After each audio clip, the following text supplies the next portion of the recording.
What's going on, everybody, in Facebook, YouTube, and actually for Twitch tonight? We're on Twitch. Oh.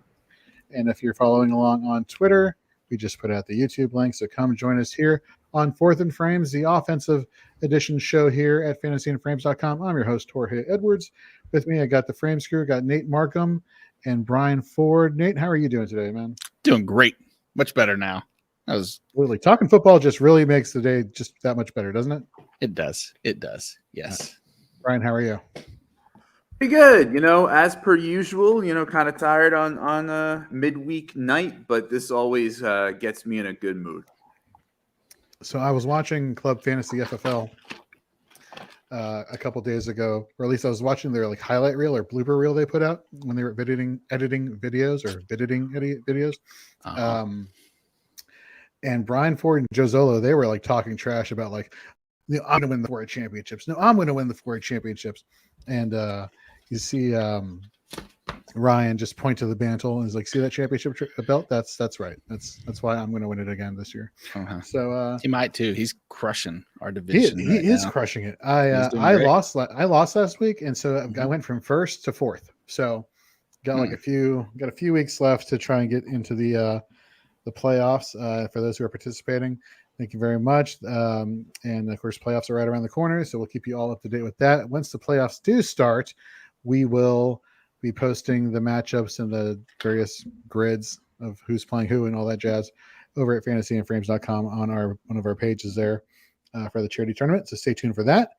And speaking of staying tuned just for stuff, let's talk about some news. Nate, what do we got? Mm-hmm. Oh man, got a lot. Obviously right now, I think some of the big news, OBJ supposedly has it narrowed down to 3 teams, with people questioning, saying it's probably going to be the Saints, just because I think the target volume is there. Did you hear the story with the Patriots? No. So he was, I guess he had a conversation, or somebody had a conversation with Belichick, and Belichick basically said, yeah, no worries. We'd love to have you come in. You can compete with Nelson Aguilar and Kendrick Bourne, and mentioned a few other people's names for snaps and for targets. And so I guess OBJ's camp was offended that he wouldn't be immediately the number one. And that he said, yeah, you have to compete. It is a team and you are competing for spots. And so he was turned off from that, and I guess insulted. And so the Patriots are out. Sounds like the Saints are probably the front runners because there's an easier, more linear path to targets. Still, I think the Chiefs and the Packers. Devontae Adams is petitioning right now, his biggest cheerleader, I believe.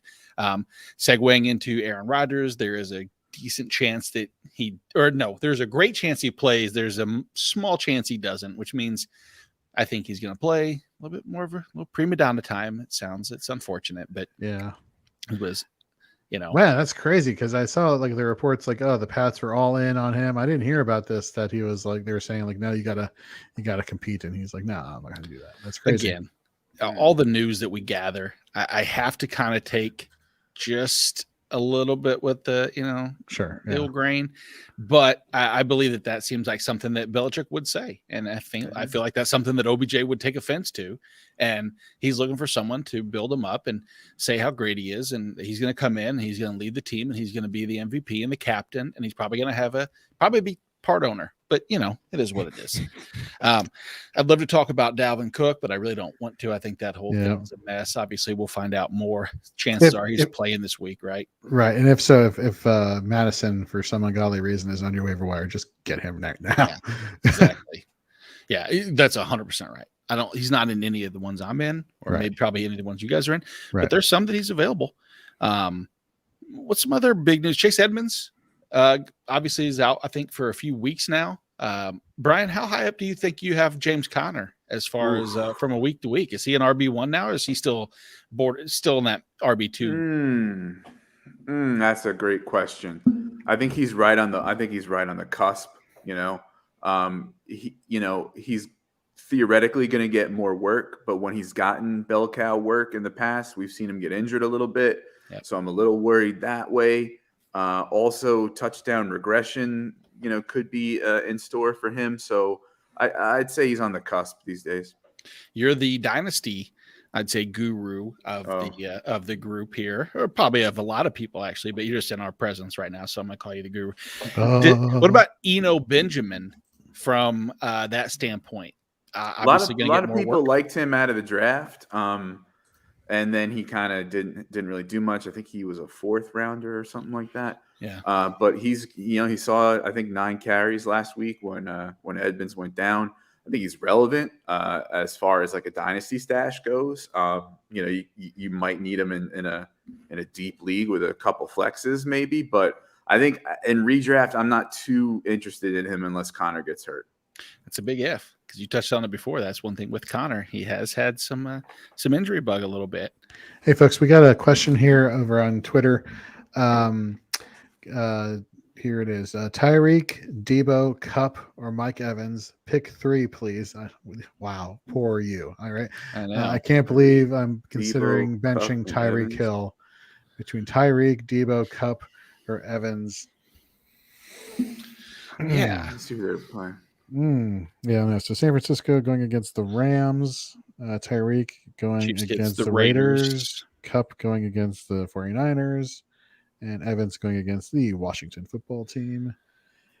So, I mean, Evans is in simply because one of the things that we'll get to, and we'll touch on that now, is Chris Godwin missed practice today, as well as Antonio Brown and maybe even Gronk. So Evans might be the only show in town. I think that for me is one.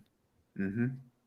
Right. And so then I'd stick with Tyreek actually, just because I'm looking at pace of play amongst these two offenses in this game for Vegas and Kansas City. And I'm liking what I'm seeing there. So especially with both Vegas and Kansas City in the first half, that's something that I was really surprised about. So I would hold on Tyreek. So it really comes down to Cooper Kupp or Deebo Samuel. And for me, it's Cooper Kupp. Gotta be Kupp. Yeah. So I would bench Deebo. That'd be my recommendation. Our recommendation. So thank you very much. I'm sorry, Nate, for interrupting. No, you're good. That was a great segue, like I said, with Chris Godwin and Antonio Brown. Then, they signed Darren Fells, so the Gronk news is even more a little concerning. I think they wouldn't make that move if they felt that Gronk was healthy and ready to roll. Obviously, we have to pay attention to Kyler Murray, and we'll know more about that as the week progresses. In Cleveland, wherever you're at right now, sorry, Nick Chubb's out, Demetric Felton's out. Dearness Johnson proved that when he got the workload, was that week 6? Like whenever that versus Denver. Anymore. It was versus Denver. I know it was versus Denver. I don't remember. Great game. Good. Hard to argue that situation. Was it 7? Yeah. It's close without looking at it. Maybe be more prepared, Nate, next time. But I may or may not have him in a flex off, so I may be a little bit more. Well, there you go. Perfect. Yeah, so good. Then I think he's a terrible play against whoever they're playing. Sounds very intimidating. Well, you don't even know if I'm going against you in this flex off. You're just automatically assuming that that's the case. Hedging your bets. That's not exactly. I have a 50-50 shot. So actually, I am going against you. So never mind. Yeah, I know you are. You don't think I don't have New England Patriots defensive schemes and setups against you? Come on. I'm sure you do. Thank you very much, Brian. Appreciate it. Actually, I don't have as much as you would think, but I do have one more. Take the credit. What'd you say to me in the pregame show? Take the compliment. Take the compliment. Just take the compliment. Yes, I will. And last but not least, Sam Darnold has a broken scapula.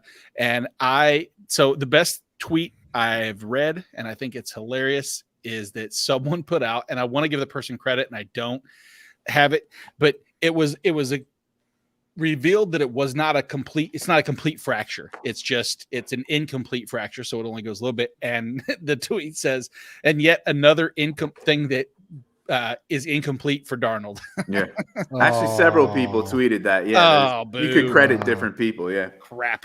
I'll credit you then, Brian. No. Brian, you heard it here first. Brian Ford is the first to ever say that.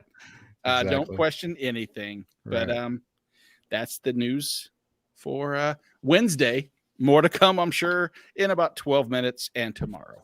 Pretty much. And for those who are wondering, last week we did our IDP show on Thursdays. That's going to be the norm going forward, I believe. So stay tuned for that around 7:30 Eastern on Thursdays. Me, Nate, and Mike Wohlert getting you ready from an IDP perspective for all of your matchups heading in to week 10 and beyond. And with that, let's get into some prime matchups. In this segment, we like to talk about players at the quarterback, running back, wide receiver, and tight end positions that are in a really good spot this week. I mean, I don't have to tell you Justin Herbert and Pat Mahomes and insert elite quarterback is always in a prime spot.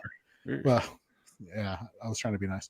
But these are players that you may not have considered that actually have really good matchups this week that you may have on your bench, or they may be on your waiver wire. Just somebody to people to take into account, and especially for those who are filling out DFS lineups looking for cheaper salaries for player, this is something to take in consideration. So let's get into our prime matchups, and I'm going to go first with yours truly, quarterbacks. Derek Carr versus Kansas City. I was mentioning the pace of play thing. Las Vegas, in the first half of football games, has the 5th highest pace of play amongst all offenses. You know who's number 2? The Kansas City Chiefs in first half. These two teams are going to go back and forth. The Kansas City Chiefs allow the most fantasy points per game to the quarterback position in weeks 1 through 9. This Vegas team is something that I think a lot of people are just like disregarding just because it's Vegas, the Raiders, the drama, and I'm not even talking about the off the field stuff. I'm just talking about on the field. And a lot of people are not giving Derek Carr his due, as well as the head coach there, who I believe is like the special teams coach who's now taking over for John Gruden. This team is doing something really special out in Vegas. And so I would definitely, in this AFC West divisional matchup, I would put Derek Carr in your lineups. Nice. So we got running backs next. Brian, what do you got for us? Yeah, this one was tough. A lot of the good matchups are pretty obvious folks that you're going to play if you have them. Najee, JT, Aaron Jones, Zeke, and Pollard. If Cook plays, the Chargers aren't very good against the run, but like you said, maybe try to go grab Madison just in case he has to step up. Eckler against Minnesota is a good matchup. MG3 and Javonte against Philadelphia. But a couple that I want to talk about are one that's kind of sneaky. No Zach Moss, probably. He looks like he's still with the concussion incident. And the Jets ranked 32nd against running backs in fantasy points. Probably a positive game script. And maybe Nate's boy, Devin Singletary, can surprise you and have a better week than you might expect. No, I don't know about that. But okay. Let's keep I think that Brian is the guru here. We've already anointed. So then I'll go with an easier one. Carolina is 7th against running backs, but the team is in disarray. You're not going to see the Carolina offense on the field much with PJ Walker. It's going to be a lot of snaps for Arizona. I think they lead the league in total rushes this year. So you're riding Connor to the wheels fall off this week against Carolina. No, I was saying that, Brian, just because he has him in the flex off. So I'm. Oh, is it in a flex off? Yeah, not that I'm. Oh, I forgot. No. I'm sorry. Totally fine. No. It's fine. Like, stack the deck. I'm confident. I'm confident in my player. Be confident. Yeah, that's fine. Yeah. I gave you the easier of the two, if you ask me. I mean, really. Now, actually, I think they're both. I think honestly, both could be fitting for prime matchups. I'll take the handicap. That's fine with me. Wide receivers, Nate. Who do you got? Like I said, sometimes you get to take advantage of a situation, and right now with Denzel Mims on the COVID list, the matchup against the Bills is rough. It's not exactly your ideal, considering the Bills allow some of the fewest points to opposing wide receivers, but the one thing that I've noticed over the last couple weeks now is that Jameson Crowder is getting targeted a lot in the slot. Now, it has not produced tons of fantasy points yet, but I think that this matchup, exclusively because Taron Johnson left last week's game with a concussion and he's questionable to play this week. If Taron Johnson is out, Jameson Crowder has an excellent matchup at slot. And I think that that's something that with Mike White, who is supposed to start under center, we saw Jameson Crowder really return to that near double-digit target volume. And I think he could do the same thing this week. I expect Crowder to get double-digit targets. I expect somewhere in that 7+ reception. Now, that might only amount to 75 yards. But I think the touchdown is where it's really going to come into play. And around the red zone, if they can get to the red zone, of course, I think that's one thing that they're going to look is to exploit Jameson Crowder around take advantage of the touchdown that he lacks so far. Yeah, that's a really good point. And you had mentioned it, the receptions and the targets there.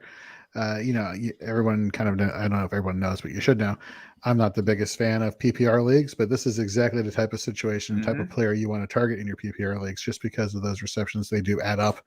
The points do add up, whether or not the touchdowns are there or not. But you put the touchdowns together, obviously you get the total package. Lex Luger, just kidding. And with that, let's get to tight ends. And I'm going to go with Mike Gesicki this week versus Baltimore. Baltimore is number 1 in yards allowed per game to the tight end position, 6th most in passes per game to the tight end position, 6th in fantasy points per game to tight ends with 10. Currently, according to Fantasy Pros, Miami has the 3rd best matchup for tight ends. So give me all these stats, give me all the yards, give me all the points, and give me all the Mike Gesicki in your lineups this week. With that, sorry, go ahead. So there's Brandon Malcolm's question. Yes. Is it wise to pick up Brandon Bolden? Now, Brian, you have been a huge fan of Ramondre Stevenson, and you still are, as you should be. I think it's warranted. But with the lack of practice today, with the concussion, and if there's a chance that he sits out, you think Brandon Bolden will see pretty heavy amount of receiving work in this matchup? I mean, it's tough to say, right? I mean, it's a New England backfield, right? I mean, Bolden, they've employed J.J. Taylor at times. The absence for Stevenson and Damian Harris, who also has a concussion, is not going to be long. I don't see Bolden as a good pickup in redraft for maybe a week. I wouldn't bother with it. Yeah, and the only thing I would maybe add is if the question's being phrased today, maybe it doesn't cost anything, and it might be a dire situation for a week. But I agree, if this is a long-term solution, or for a long-term solution, it's not the answer. Right. Let's go to your next question, Malcolm. What do we got here? Pick one QB to stream. Funny that you ask this question, because 2 out of the 3 quarterbacks listed are in our flex off in a few minutes. So stay tuned for that. We're going to answer that potentially between 2 out of the 3. And I honestly believe my guy is the guy, but I can see why somebody might think Big Ben or Tannehill. I guess let me ask you guys, where does Tannehill rank amongst these 3? Man, so going against the Saints this week. Exactly. Yeah, and that's home game against the Saints. It's, I initially would, if the defense was, if it was in a vacuum and there was no defense to concern yourself with, my answer would be Tannehill, just because I like the idea of the weapons. But considering that I think the Saints as a matchup as a whole is by far the most difficult between the 3. Oh, for sure. Some people might have their arguments about Philly. We'll see, though. I think I don't want to give my Teddy versus Big Ben opinion since I'm a judge here, but I would say that Tannehill is probably second in that grouping for me, and I won't say who's first or third. Fair enough. So Malcolm's like, okay, I will stay and watch. Thank you for staying and watch. And as we mentioned, folks, we do our flex offs every week where we discuss between analysts versus analysts rather, why we think our guy is the guy you want to roll with this week. And this week we actually have some audio courtesy of YouTube, just in case there's ever any issues. When talking about flex offs, you always have to go by the great words of Mr. Ric Flair.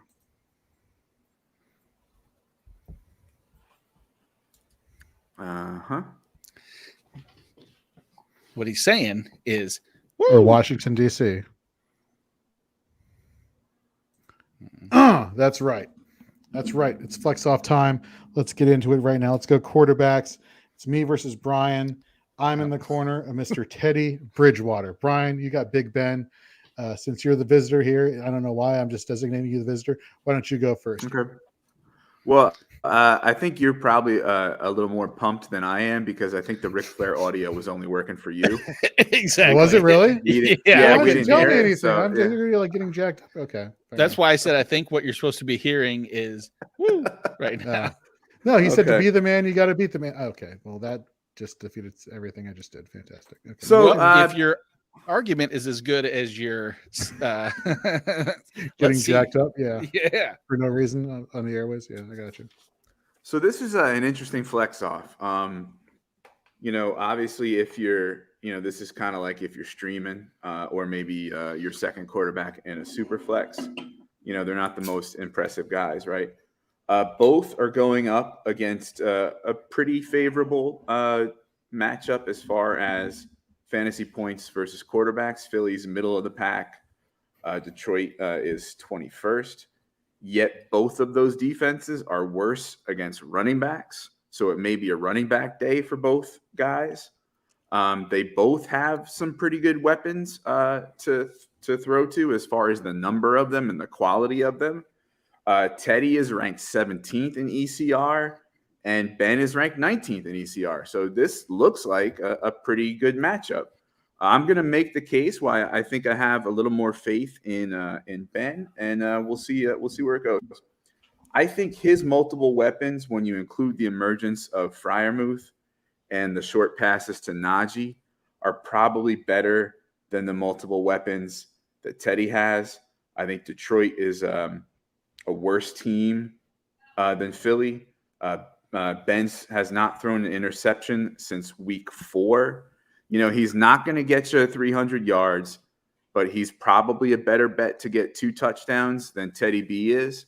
I think if Teddy B throws 1 this week, it'll be the most touchdowns he's ever thrown in a season.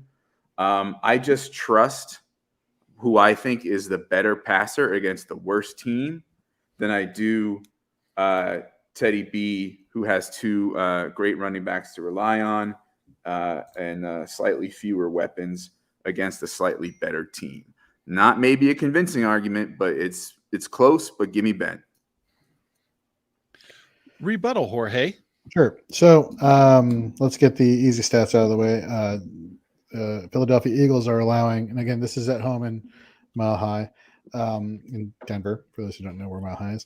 The Eagles are allowing 19.6 fantasy points per game to opposing wide receivers, actually. So that actually bodes well for the passing game here for Teddy Bridgewater. The Eagles have on the season, or excuse me, from week 6 through 9, so most recently, the Eagles have the 9th fewest sacks among all teams in the NFL and the 10th fewest interceptions.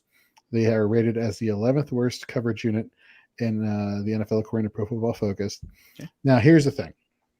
People are going to say, well, Philly's pass rush has actually been pretty well. They're ranked as the 7th best rated pass rush.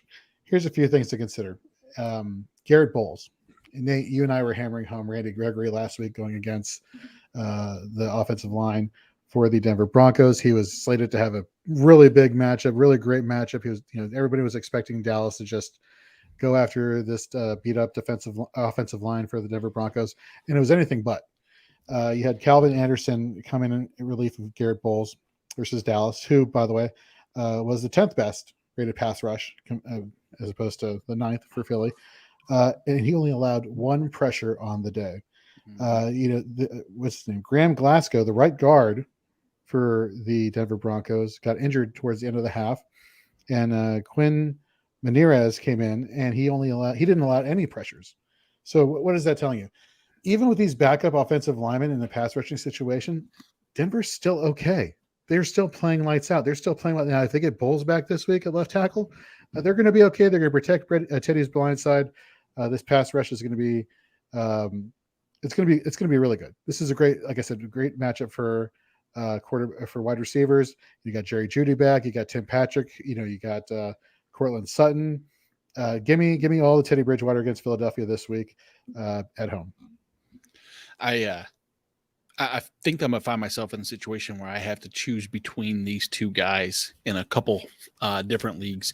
Oh. Fortunately, it's in a superflex as my quarterback 2, because as your QB1, I mean, granted, if you're flexing and you're right now with the bye weeks, if you have Joey B or that's about it, because the other options really aren't worth even starting, like necessarily, it's streamable. It's a downgrade, or maybe it's an upgrade off from Davis Mills or anybody in Houston, or Justin Fields or Danny Dimes. If what I'm trying to say is that going into this, I did not necessarily, I tried to eliminate the injuries across the offensive line for Denver. And unfortunately, that is something that, Jorge, you did mention. I worry about the fact that they didn't need to protect Teddy as much because they had such a commanding lead. They could actually follow suit and get the ball, get rid of it early, lean a little bit on the running game. Pittsburgh has one aspect that I didn't realize is when they play at home, they actually average nearly 40 attempts per game. And by that rationale, even without Chase Claypool potentially, I'm going to lean towards Big Ben. Good matchup, Ryan. Congratulations. I will say the one thing I hate about Flex Off sometimes is that if you have a person that you lean a little bit, it doesn't take as much influence. Or you did a great job, but Brian. So what you're saying is I didn't do a great job. You were just leaning that way anyway. Okay, no, that's fair. That's fair. Translation, I had it in for Jorge heading into this matchup, and I just I don't have it in for anybody. No, I think that's no, because you're obviously a very nice person. That's fantastic. I got you. Just remember, Brian, your prime matchup was Devin Singletary going into this. So Brian is going to be the judge here, and it's going to be Nate versus I at the running back position. Nate, you're going to be in the corner of your favorite running back, Devin Singletary. Insert heavy sarcasm. And I'm going to be in the corner of the starting running back this week for the Cleveland Browns, Dearness Johnson. Nate, why don't you get it? I'll go first. Okay. Yeah, lead us off. So look, again, 1 game sample, week 7 versus the Denver Broncos. Dearness Johnson, when given the opportunity on Thursday Night Football, tallied 168 total yards, 23.8 fantasy points per game. New England is ranked 21st versus the run. They are allowing 17 points to opposing running backs per game, fantasy points per game. So if you're telling me I get the backup for Nick Chubb and he's going to give me 17 points and that's going to be like my floor, quote unquote, I'm pretty happy about that. The last time that the Cleveland Browns took on the New England Patriots, Nick Chubb went for 20 attempts for 131. Am I saying he's Nick Chubb? No, I'm not saying he's Nick Chubb. But I am saying he can get you close to 17 fantasy points on top of anything else he could get. And here's why. Here's the linchpin as to why that's important. When you look at the run defense for the New England Patriots, so what does that mean? I'm talking about the interior defensive linemen. I'm talking about the inside linebackers. There is only one defensive player that is rated above 70 in Pro Football Focus. What does that mean? That means everyone else is pretty bad against the run. So if you just have to worry about one player, offensive lines are going to find a way to block the person who's the most dominant run stopper in the league. And it's for that reason, the volume, because there's no Kareem Hunt. Like I said, there's no Nick Chubb. Felton, I could care less about, and so should you. We saw the output that Dearness Johnson could put on, or could churn out rather, versus a good Denver team. So give me the matchup this week for Dearness Johnson. Okay, that's fair argument. The one little thing that I would add to that is that while you mentioned the players and their overall PFF ranking and how they grade out, the one area that's not up for grading is coaching. And that's where Bill Belichick comes in and actually can 100% control the narrative of a game. Bill Belichick is determined to stop one aspect of this matchup, and I don't believe it's going to be to stop Baker Mayfield. I believe that he's going to allow Baker, with the lack of weapons, to do short intermediate work. And I think that if he can control the clock by eliminating Dearness Johnson, I think what he'll find is that they have a better chance to hopefully prevent some of the pass rush that's going to be, let's be honest, Cleveland's defensive ends, this is a different topic altogether, are going to be hunting and seeing red with Mac Jones because what he did to Brian Burns. I think this is the revenge game of all defensive ends going forward for that. So I can't wait to see that. So in turn, they're going to, Cleveland, I think, is going to be stuck with, the getting the ball out to their receivers and slowing down Dearness Johnson's control of the clock. Let's talk about Devin Singletary, though. And you said tongue in cheek kind of that he is not one of my favorites, but he really he is a little he's relative to Zach Moss. He's one of your favorites. Oh, well, compared to Zach Moss, he is my favorite. That's the reason why I hate Zach Moss so much, is because I think he stopped the potential value of Devin Singletary, even though he's probably his own worst enemy in some regards. But I think this matchup is notwithstanding. He gets the Jets, and let's start, the game as a whole. Obviously, the Bills are going to put their foot on the gas. They're not going to let go. That Jacksonville matchup last week, if I'm Buffalo, I'm pissed off. Now, that doesn't mean that it's going to be entirely Josh Allen and just dominating the pass game, because I think if there's a recipe that we've learned, very similar to Kansas City Chiefs, the Buffalo Bills have been susceptible to that cover 2 kind of dome coverage, meaning they're going to allow rushing attempts, passes underneath, and intermediate crossing routes to move the chains, but they're not going to let the deep ball burn them. And by that, I think that lines up in a perfect Devin Singletary situation. Let's talk about the Jets. Jets as a whole. They allow 43.3 points per game over the past 3 weeks. That is obviously atrocious. We don't need to go into discussion about that. But if I want to go a little bit step further, against the running back position as a whole, over the last 4 weeks, they've allowed on average 49 points to the running back position. Now, that's everybody. But if I narrow it down to just the lead back over the last 5 weeks, the lead back has averaged 138 total yards per game and 1.6 touchdowns. That right there is RB1 talk. I don't mean RB1 like, hey, he's the 10th overall. I mean the overall RB1. I'm not saying Devin Singletary is going to be the number 1, but what we've seen is there's no competition for touches. Matt Breida hasn't had a rushing snap since week 1. I'm not concerned with Matt Breida. I'm concerned with Josh Allen stealing goal line carries a little bit, but let's not forget, Zach Moss has 6 red zone targets. Devin Singletary has 3. Moss has 21 red zone rushing attempts, and Devin Singletary has 11. Moss is 21 or 13th in the NFL. So if just some of them go Devin Singletary's way, we know that the touch upside is there. 20-plus touches is almost a guarantee for Devin Singletary. Cole Beasley is injured and has a little bit of a rib injury, so I think even more looks could go his way, and he's not too bad in the passing game. Devin Singletary is going to own the Jets this week. He's going to finish as a low-end RB1, high-end RB2, and he's going to finish a good 6, 7, 8 points higher than Dearness Johnson. I have a question. Is Josh Yes, Allen the real RB1 for the Buffalo Bills still on the team, or did he get cut for some reason? Depending upon what you consider RB1, like as if they want to let Josh Allen get hurt.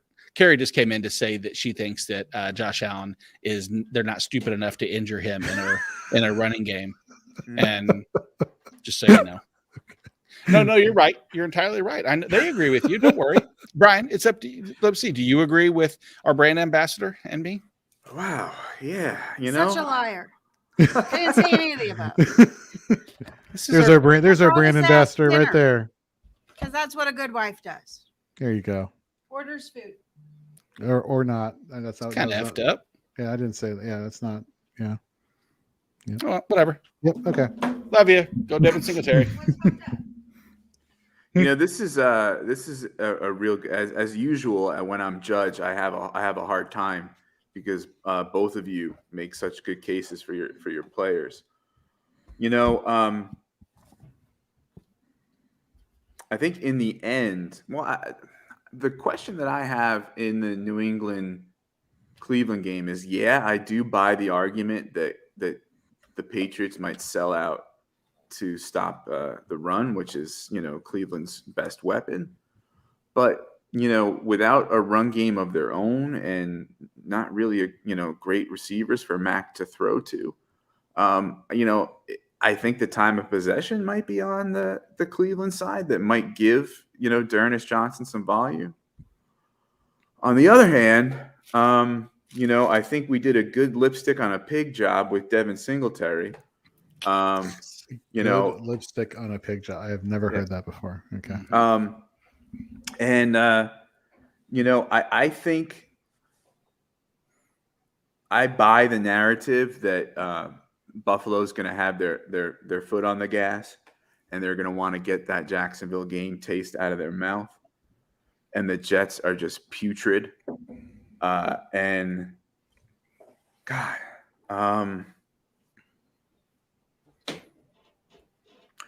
if I'm going for a safe floor play, give me Devin Singletary. All right. There we go. Let's get on to wide receivers. I'll be the judge this time. We're going to have Brian in the corner of Tim Patrick.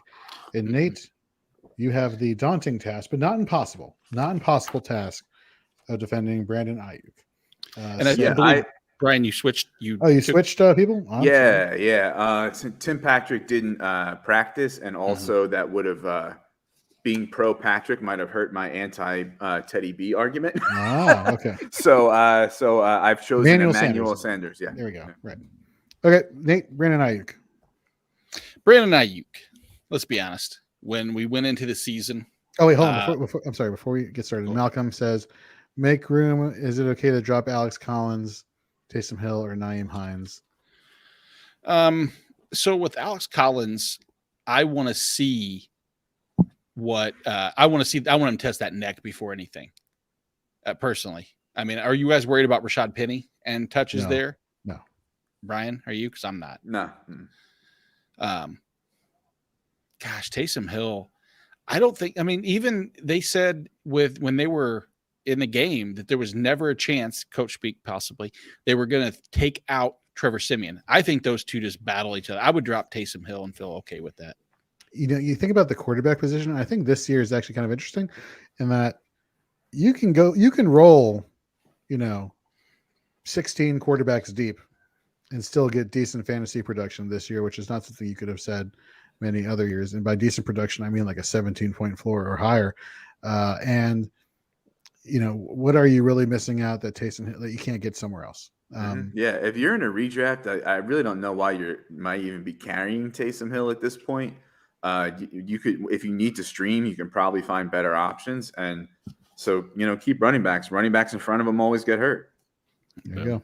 Exactly. Right. Got some more questions going off here on YouTube. Domo, should I trade Tyler Lockett and Michael Carter for James Robinson and Brandon Cooks? I have Dalvin, Clyde Edwards-Helaire / Darrell Williams, but I see Robinson adds more upside here. If you can.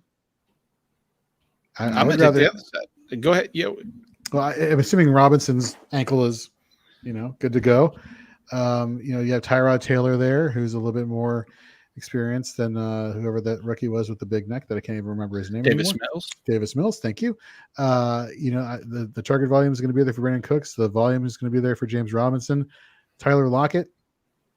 We don't know. We don't know what to expect with Tyler Lockett. He's really he's targeted a lot. He's been targeted a lot year in and year out. And for some reason, he's very streaky when it comes to boom or bust performances. Michael Carter is on the rise. I do like Michael Carter, but if this is a redraft question, I would rather take the sure thing with James Robinson and Brandon Cooks. Nate, you were going to say you take the other side? I would.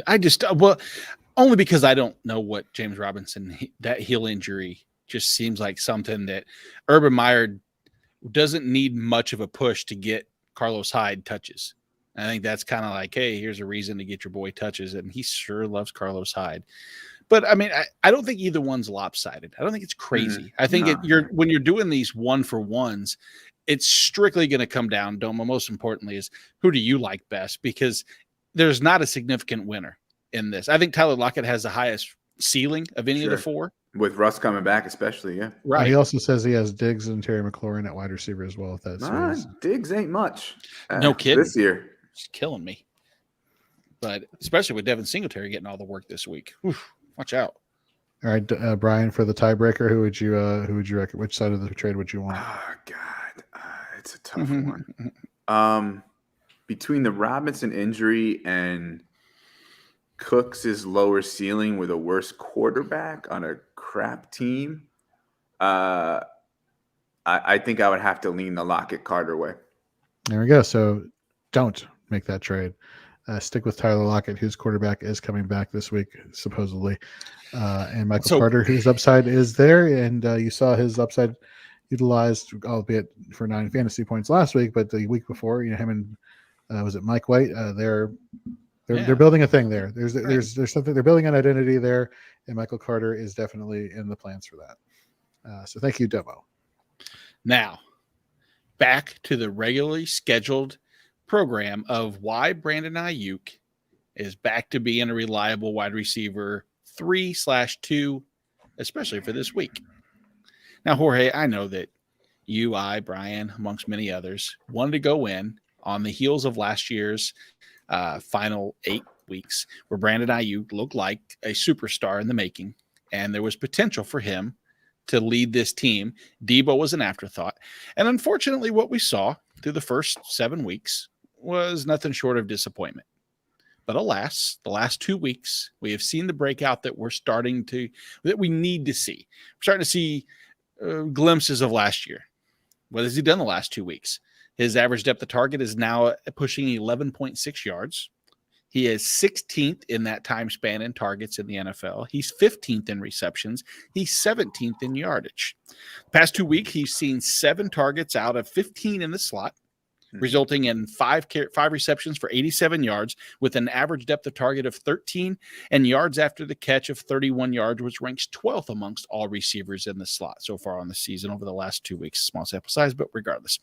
The question that will be phrased is, what will happen against the Rams? I can't for the life of me believe that they are going to let Jalen Ramsey cover Brandon Ayuk when their Deebo Samuel is roaming all around. I think that's going to be the matchup to exploit and pay attention to. Jimmy G has a few extra weapons back, which I believe helps them move the chains. Now, granted that some people might say, oh, there's George Kittle's back, and you have Debo, and you have Jeff Wilson now, and you have Ayuk. And that could be a good case to be made as why you might be concerned with Ayuk. But I look at it as the more offensive plays you can have, the better chance your offensive player has of actually erupting and doing more with that.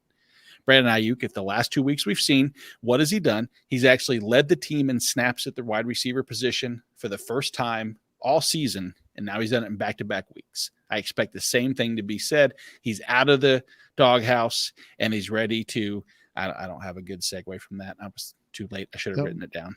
But you get the idea. You love dogs, Jorge. Yeah.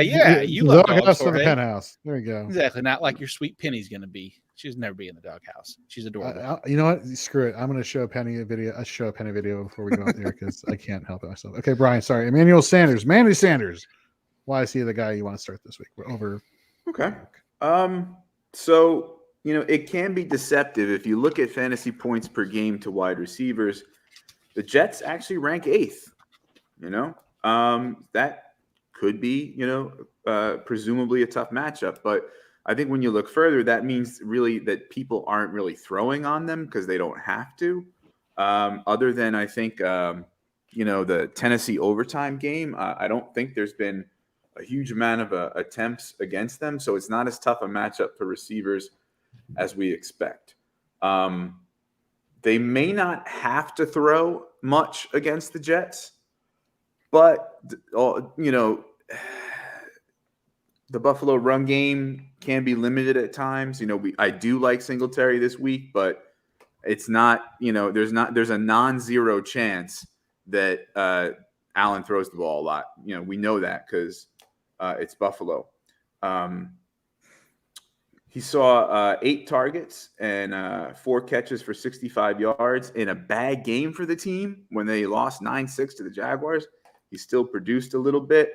I think Dawson Knox is supposed to be coming back, which you would think, oh, well, isn't that going to hurt Sanders? Actually, I don't think so. I think that's going to hurt Cole Beasley more than anybody else. I think Sanders will be a good target for Josh Allen.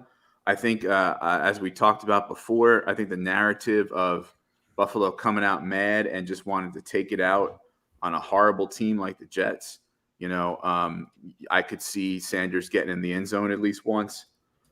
On the other hand, Ayuk, right? He's a player I like a lot. I turned down some really bad offers for him in Dynasty and stayed the course until he bounced back. He's been playing better. I think he can coexist with Kittle and Debo, but I think he's always going to be, for the most part, the third out of those options. Debo's calf was kind of bothering him last week. And he's going to be a week healthier. The Rams are not as good against the run as Arizona is. So there's going to be more chance for Mitchell to produce. And I don't think we're going to see a 300-yard game out of Jimmy G, which is what it took for Ayuk to go 689-1 last week. And another team that's really mad after a primetime loss against Tennessee where they look bad, the Rams, I don't think they're going to let San Francisco really get too much out of them, certainly not ahead of them. Again, a close one, but give me Sanders. So, great points by all. I definitely smiled when I heard that last part about the fact that well, the last part we were saying, like they got blown out and yada, yada, yada. Here's what it comes to. Nate, you brought up a good point. Snap percentage last week was the highest snap percentage that Brandon and I had all year. But we go to Emmanuel Sanders, who's only had less than 72 once, 72%. And last week in a blowout, he had 99% of the snaps, which I thought was kind of interesting there. Kind of a little bit telling that, even in a bad situation that they rely on this wide receiver. But at the same time, you look at the Rams, they're going to be pissed off. They're going to come out firing. Brian, you say that it took 300 yards passing for Brandon Ayuk to get the volume there for Jimmy Garoppolo. I guess my concern is, well, aren't we kind of setting ourselves up for the same narrative with Los Angeles, that Los Angeles is coming out fired up also, and they're going to want to put up a huge lead and have San Francisco having to, fire up their own offense to keep going. This is a really tough matchup here. I guess for me, at the end of the day, it comes to like the team's level of competition that they're facing, and which one can elicit the other team to put up more points, or to at least have their foot on the gas when it comes to their offensive performance, which is the only reason I think that I'll go with Ayuk. Ayuk, I would chase for upside, but Sanders, I would stick with floor if that was my situation. Nice. Fair enough. And I would say I pay attention to Beasley. If Beasley he missed practice day with the rib injury, and if he misses the game, I think that maybe we're on to both these. Maybe that's what we should do. Maybe we should start putting DFS teams of our flex offs, because it seems like one of them usually hits decently well, and it's not always the winner. Sometimes it's both. But let's use your money doing that. Right, crap. Well, I ain't got any of that, so we're good. You walked right into that. All right, before we get out of here, let's talk about our busts of the week. I got quarterbacks, tight ends, and then Brian, you have running backs, and you got wide receivers. I'll start with the quarterback. Look, his legend was born in the playoffs last year against the Tampa Bay Buccaneers.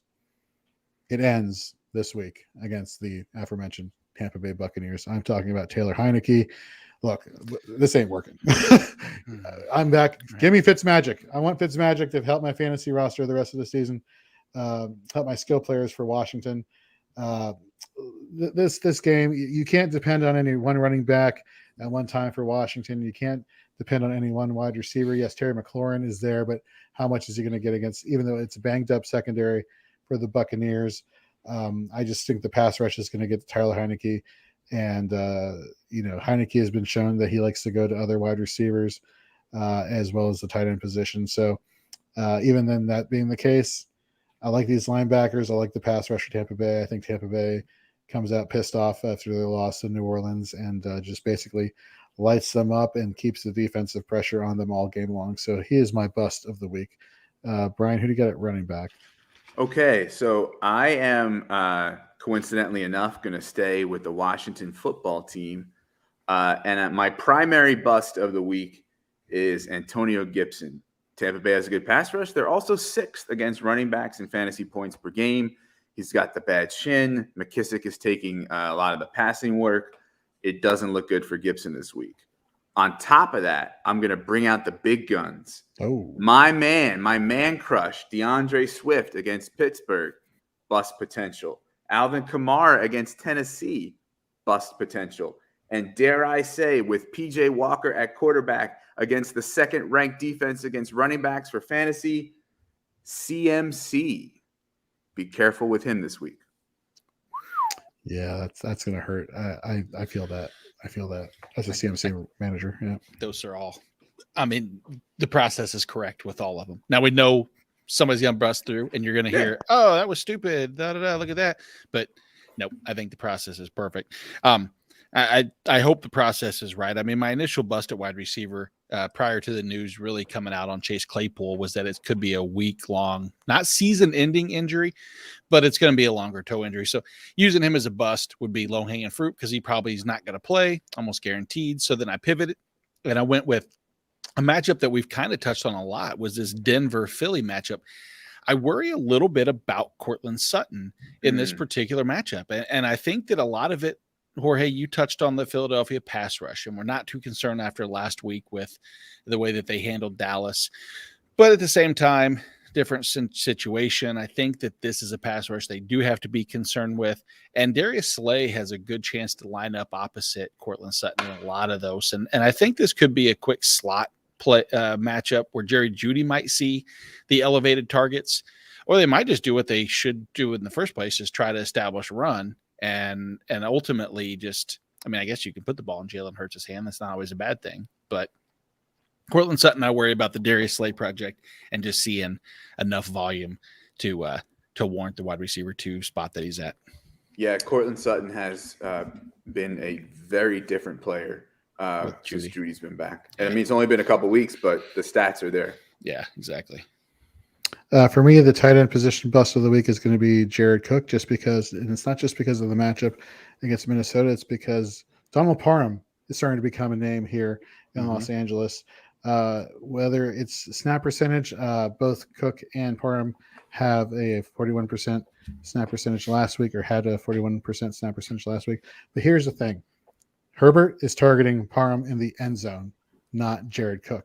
And so while Parham is being a little bit more touchdown dependent, if I'm expecting Los Angeles to drive the ball down the field versus the Minnesota Vikings, which could be a sneaky shootout of a game given these receiving options and this, the quarterback situation there, when in goal line situations, you know, Parham has been the guy that they've been looking at when given the opportunity. So I would definitely fade Jared Cook this week. Nice. And with that, that's going to wrap up the Fourth and Frames episode here. Cool. We're under an hour. Fantastic. We did a good job this week. All right. So tomorrow, tune in for Fourth and Frames IDP edition with Mike Waller. Nate and I will be taking you through all the IDP options to get you ready for Week 10 of the fantasy football season. Do we, if we're under an hour, we have time for the penny video? So I thought about this, right? I thought about this, but so this is going on Facebook right now. And I don't know if, so we're keeping this a secret from my wife's family and my mom, who are coming over for Thanksgiving. We're going to surprise them. So they're probably not watching, my wife's family, because, you know, come on. But I don't want to give away the look of the dog, Golden Doodle, mini Golden Doodle. So after that, after Thanksgiving, there'll be plenty of penny videos to end each show. We got a question from Clapnuts. No, I'm not making that up. Hello. Trade Cooks and Swift for McLaurin and Patterson. What? Dynasty? Jared Patterson? Oh, Cordell Patterson. Oh, I was like, wait a second. Yeah, that's what I was thinking. Actually, Jared Patterson at first too. I was like, because Washington. You can tell I do Dynasty. I'm like, Jared Patterson? Yeah, that's exactly what I was thinking too. I can't, just because I don't know. I mean, I don't know. I don't want to have an input on the Dalvin Cook situation right now, but I could see Cooks. that going Cooks. into Brandon Cooks. Oh, that's much different then. Oh, geez, we suck at this. Reading is hard. I know. I'm a visual picture person myself. But well, I will tell you what. I will let you guys answer this. I have to get running, but it has been a pleasure, and I will see you, Jorge, tomorrow. All right, Nate. Have a good one. You know, for me, the deciding factor here is I can't trust McLaurin's quarterback. Right. So I think the safer play is Cooks, and basically the RB3 so far this year is Swift. There we go. It's a full PPR he's mentioning. Oh yeah. Does that change your decision? I think it leans even more to Swift. Yeah. All right, there we go. So that's going to do it for us this week. For those in the States who are celebrating, tomorrow is Veterans Day, and we just want to give a shout out to all the servicemen and women serving this country, as well as those who have given up their lives in defense of this country. We thank you for your sacrifices. We thank you for all the work you've done and are doing. And we couldn't be more proud of you here as a nation. So thank you very much for all that. So for Brian, I'm Jorge. We will see y'all next week for Fourth and Frames on Wednesday. And we'll also see you on the 4-Ed pregame show on Sunday morning, as you do every Sunday morning at 10 a.m. Eastern. Take care, folks.